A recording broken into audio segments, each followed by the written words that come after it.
Hi, I'm John Moscow.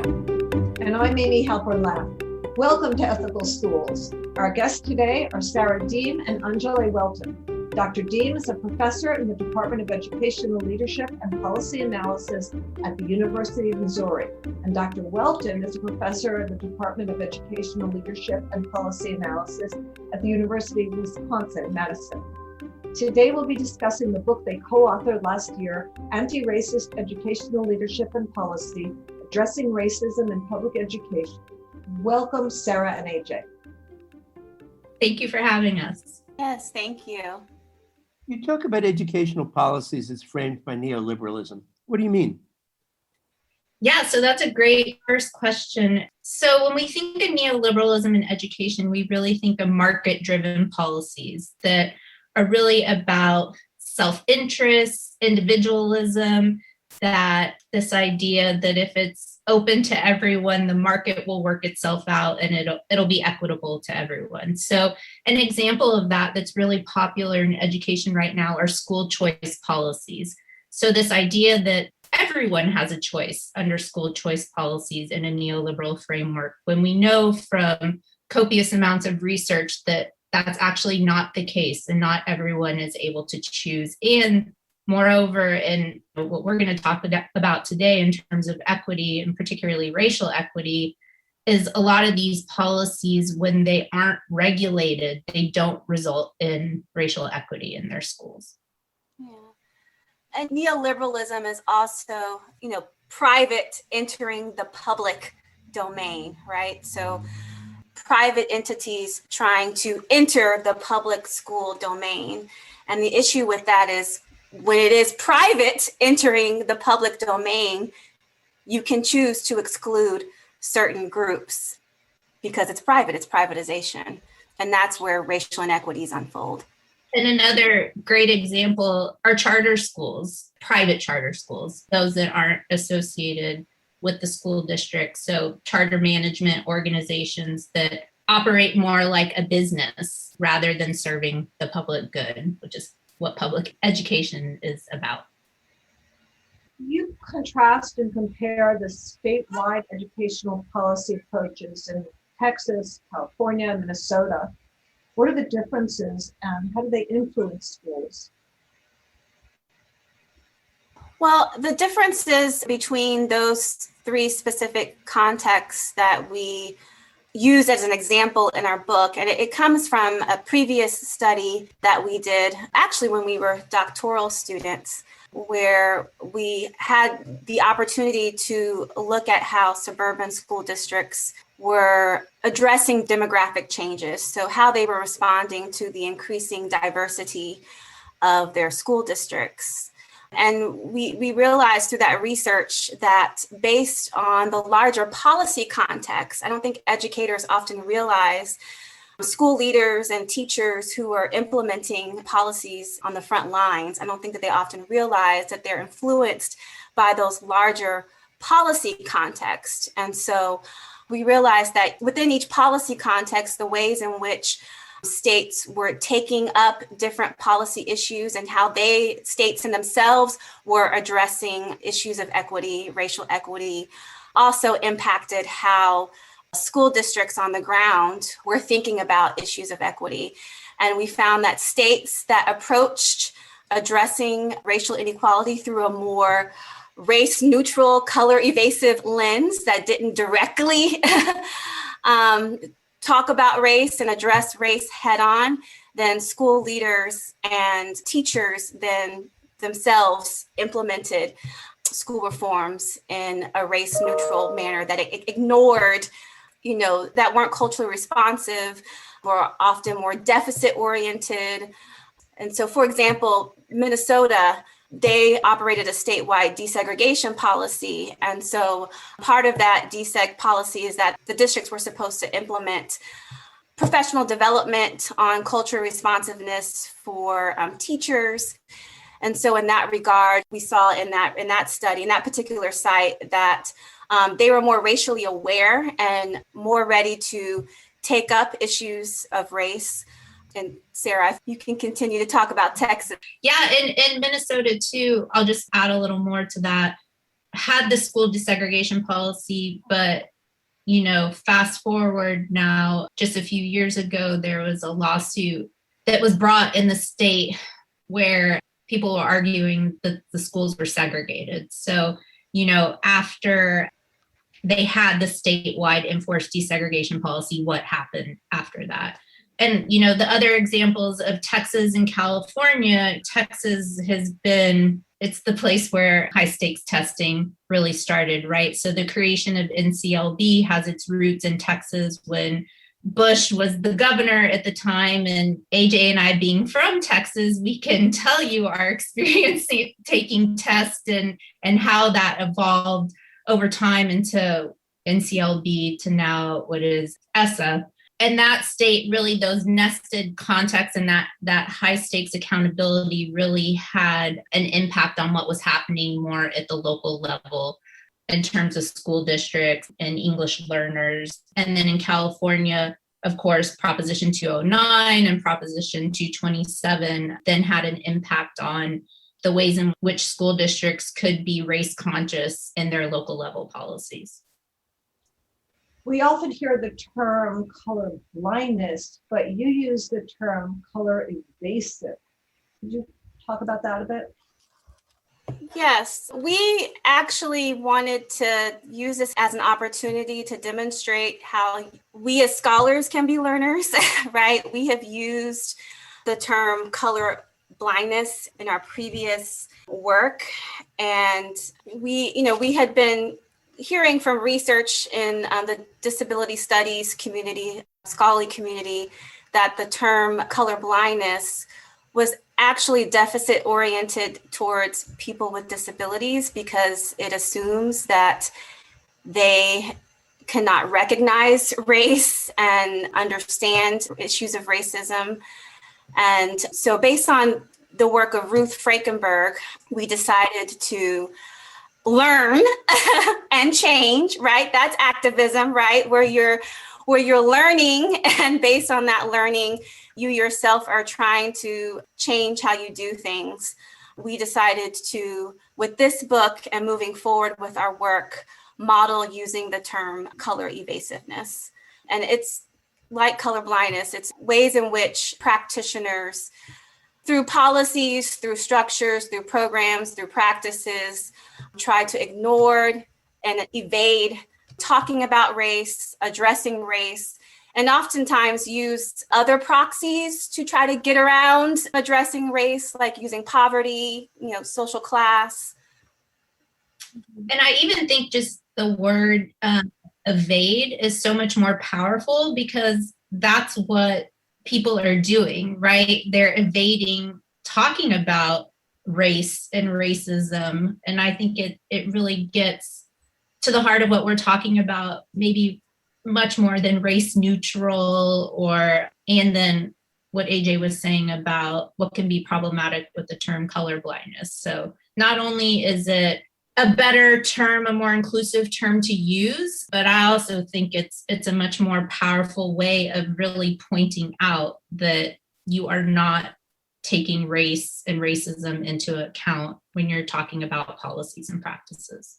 And neoliberalism, neoliberal policies, market-driven policies are methods for which policymakers and leaders and practitioners are not taking race into account. They're evading race by using market-driven policies, market-driven strategies to address equity issues. In your chapter on school discipline, you discuss popular programs including response to intervention, RTI, and positive behavioral interventions and supports, PBIS, which are designed to be alternatives to punitive discipline. These programs define what's acceptable student behavior, which is often based on white norms. Would you speak about this? Yes, so those interventions, they could be promising, right? We're trying to, I think now it's across the board, across the US, trying to remove zero tolerance policies, right? Trying to put an end to disciplinary policies that are punitive and actually remove students from the classroom, remove students from learning opportunities, and as the research shows, pushes them into the school to prison pipeline.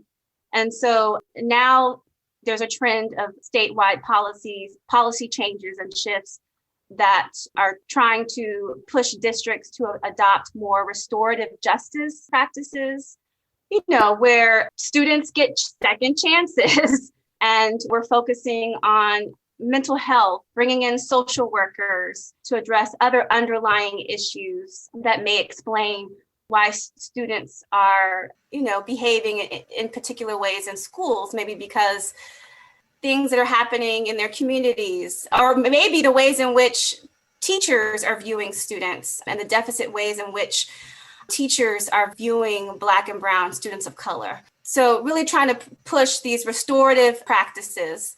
The issue is with practices like response to intervention or PBIS that aim to be alternatives to exclusionary zero tolerance policy practices, is that what happens is educators implement these interventions without changing the ways in which they view students of color. Like if I still implement these interventions in a way where I still view students of color through a deficit lens, those interventions aren't going to make a difference, if that makes sense.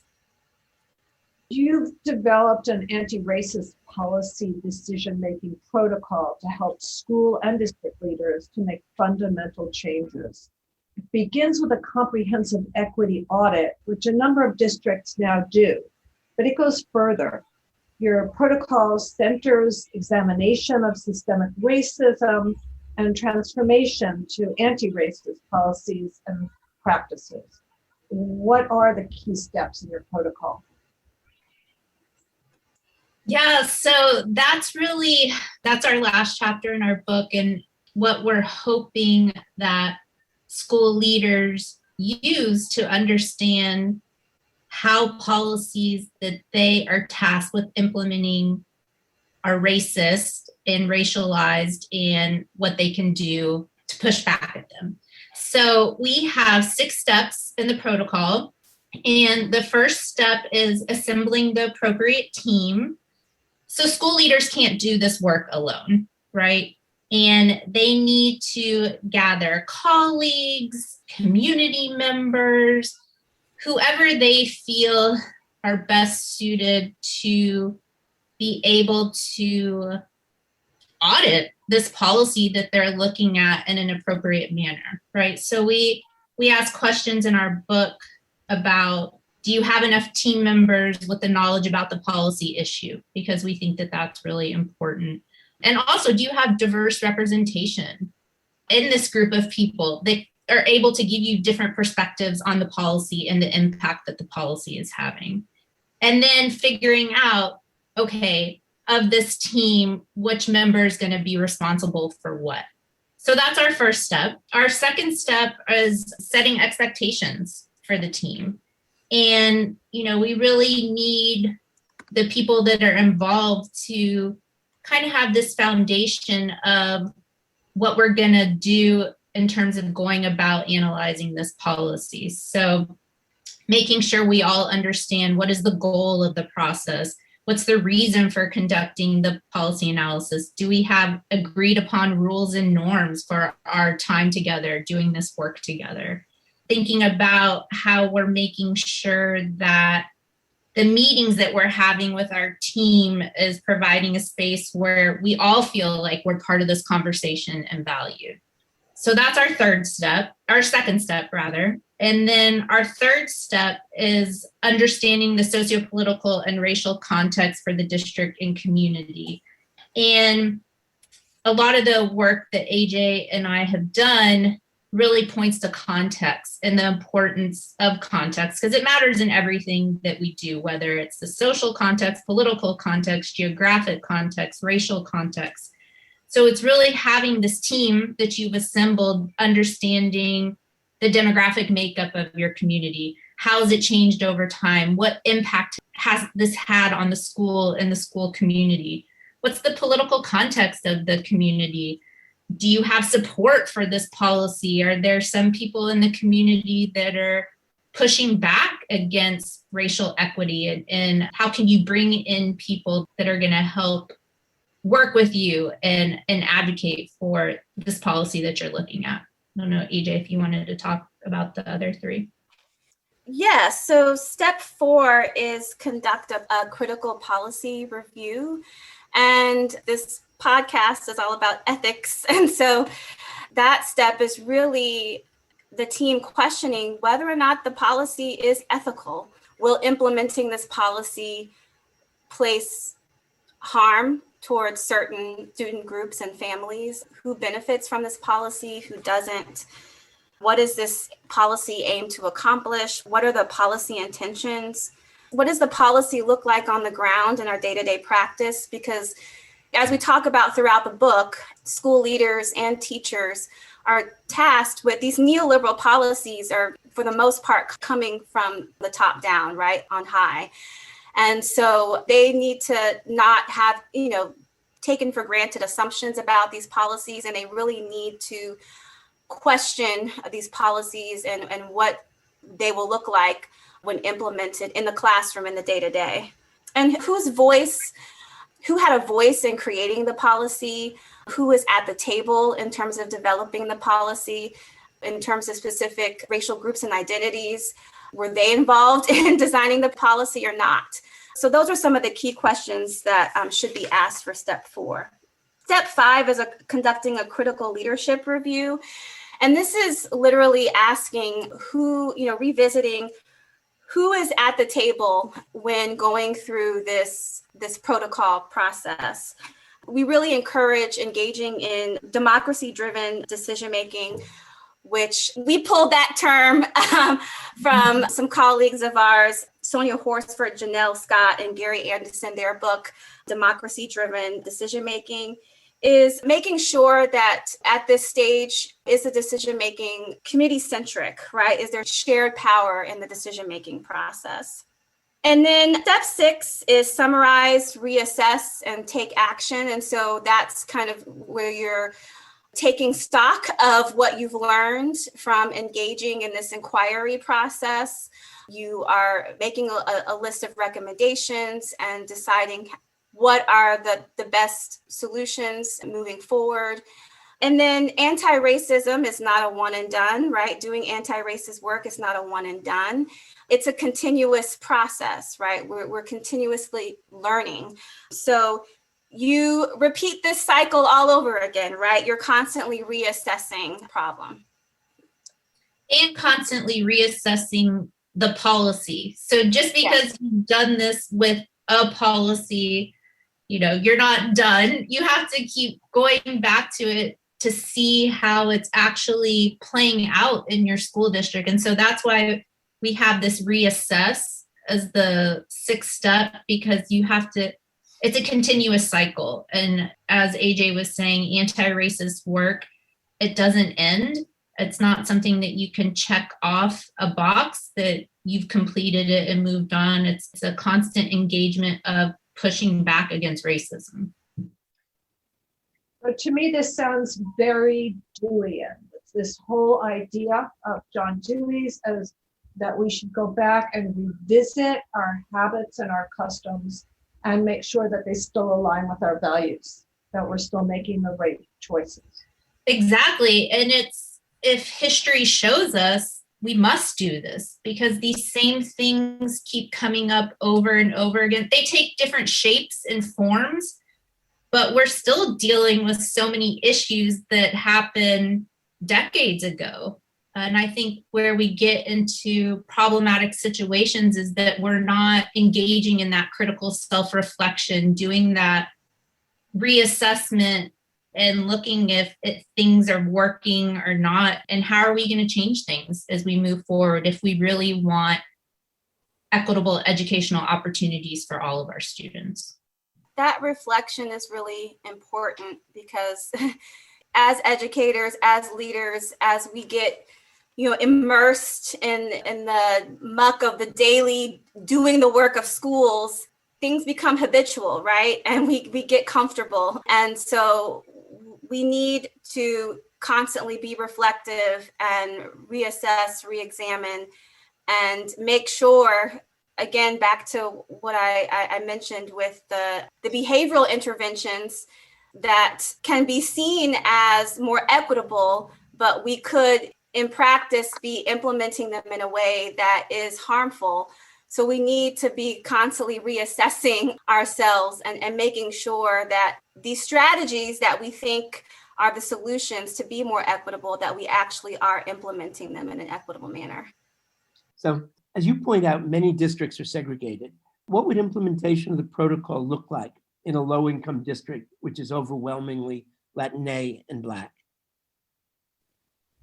Well, we used Chicago as an example in our book on school closures. And urban districts, for various reasons, are predominantly of color. Doesn't mean that they aren't being influenced by whiteness and white supremacy and white norms. And in fact, I would say the way in which their districts are situated and the racial problems, the racism that urban districts face across the country are very much so because of white supremacy and because of these policies. I mean, urban districts across the country are being inundated with very punitive neoliberal reforms, whether it be high stakes testing and standardization, whether it be school choice and selective enrollment policies that are ways in which they're trying to encourage white affluent families to come back into the district.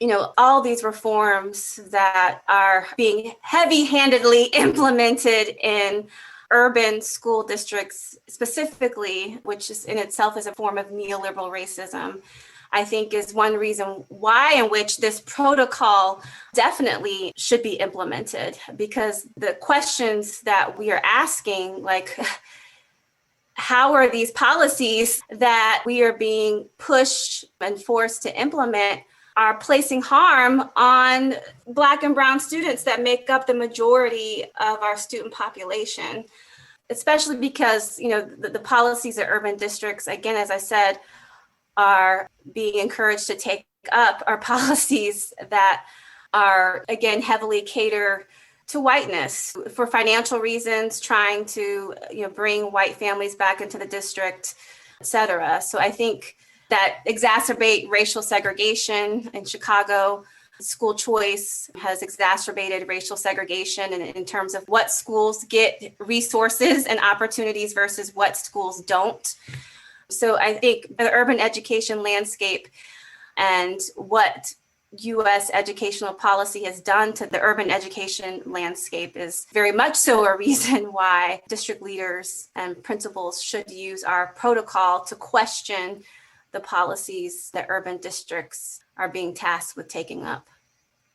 And to question, why do all of the school reforms, why are they always placed on our school districts, our urban school districts? Yeah. It's almost that urban school districts are test cases for these policies, when that in and of itself speaks to white supremacy and whiteness. Are these policies being tested in school districts that are predominantly white? No. So I think everything that AJ just said just lends itself to why this protocol is so important, and that will hopefully bring people together as a collective to then be able to push back at this and say, stop using us to test these policies that are so harmful to students in our school communities. So under what circumstances are schools and districts most willing to undertake these critical kinds of policy reviews? So I think we're seeing more school districts be open to it. We have some colleagues that are doing some new research on racial equity plans that are being implemented across school districts in the country. Terrence Green, Dakota Irby, and and Ishimaru, and they've just started this. So, I know their research findings are to come, but I can give you an example. Jefferson County Public Schools in Louisville, Kentucky, they implemented a racial equity plan in 2018. And just to give you some context, this school district has a long history of school desegregation.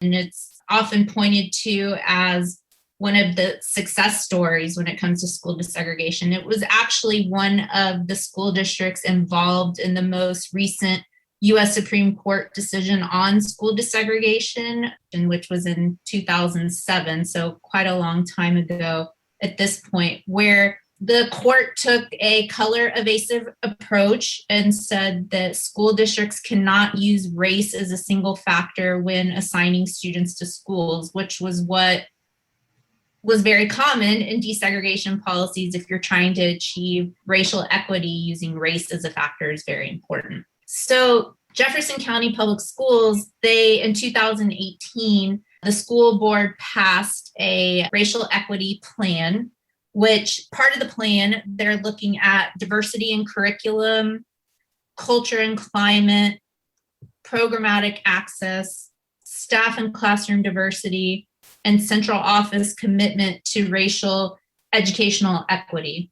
And we're seeing some more of these plans pop up in different school districts across the country. But when I was reading about Jefferson County's plan, they're really trying to, again, much like our protocol, take this collective approach. They're going to have, get the community's input into the plan. They'll have regular progress checks, updates about the plan as they're doing it. And I was reading even today an article that was saying how important this plan is moving forward, everything that's happened with COVID this last year, how that's even revealed even more importance, right? That we need to be having racial equity plans because COVID has revealed all these racial inequities that we knew were there. I think now, going back to your question, and I'm hoping that school districts, now that they've been able to see this, that maybe it's been more in the forefront over this past year, that they'll be more serious in committing to this kind of work. So what kind of obstacles have they run into and how are they dealing with them? In Jefferson County? Yeah, so I can't really speak to that as much. I think they're still in the early stages of this, and COVID kind of put things on hold. I know in Jefferson County, they're just going back to in-person classes, I believe, this week. So I think it's more to come. We'll have to keep our eye out to see how they're doing in terms of this work.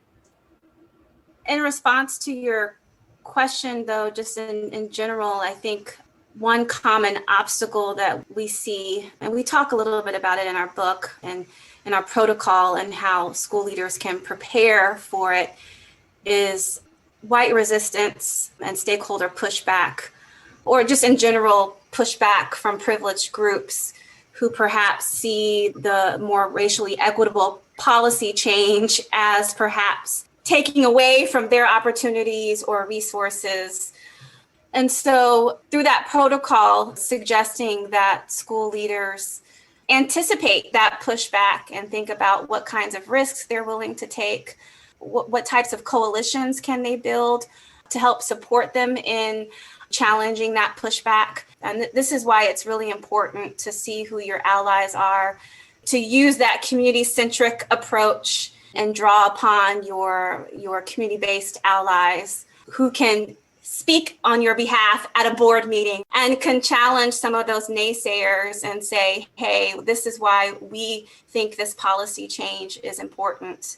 A colleague of ours who we co-authored a chapter with on another book that we have coming out is an associate superintendent at a suburban school district here in the Chicagoland area, who for a while now has been trying to implement a district-wide detracking policy, and used a similar process as our protocol to form a team, do research on why detracking is a more racially equitable approach, did community forums to reach out to the community and communicate why it's a more racially equitable approach.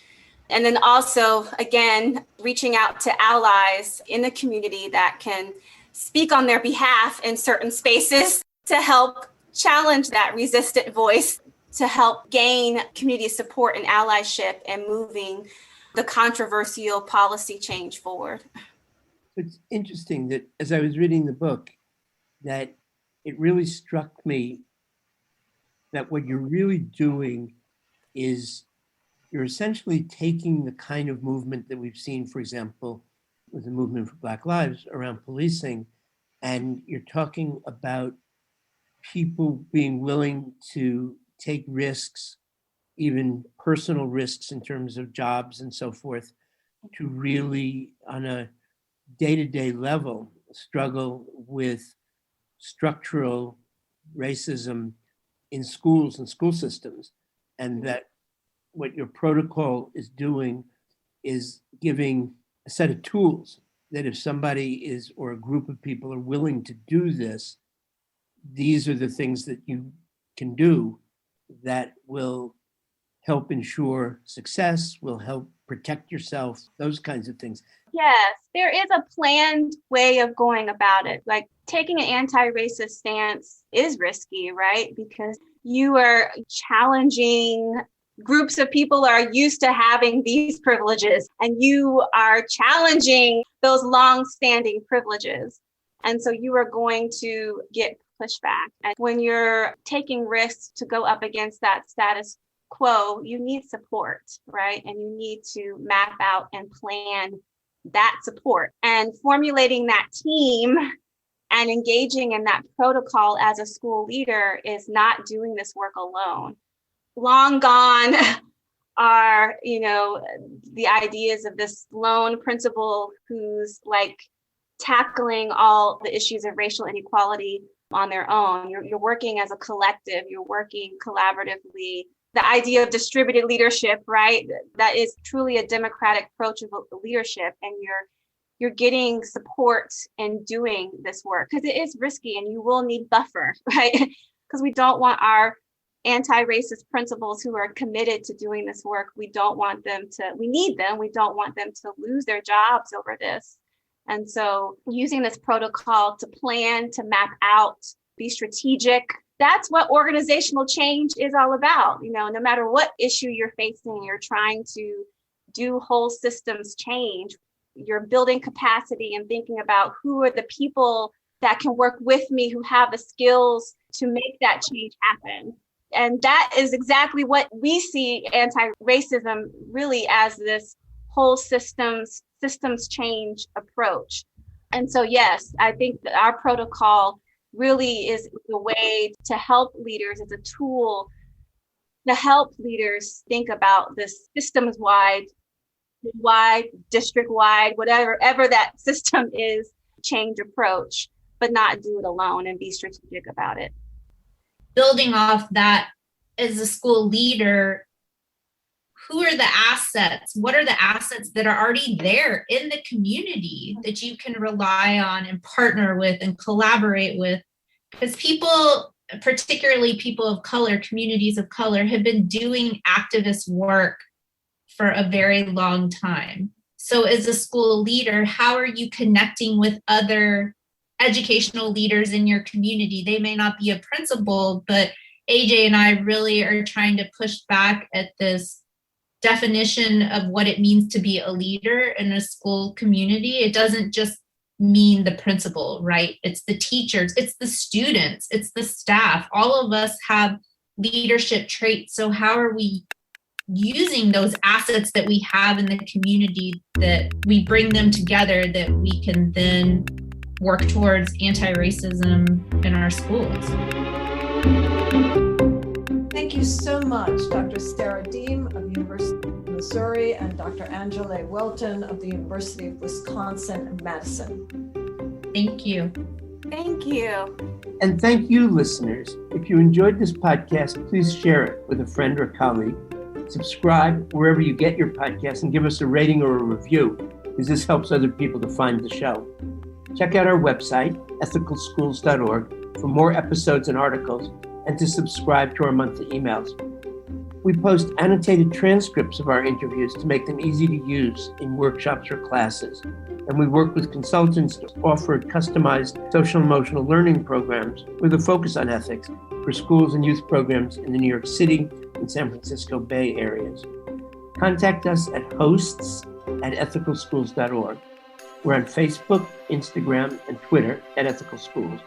And our editor and social media manager is Amanda Denchi. Until next week.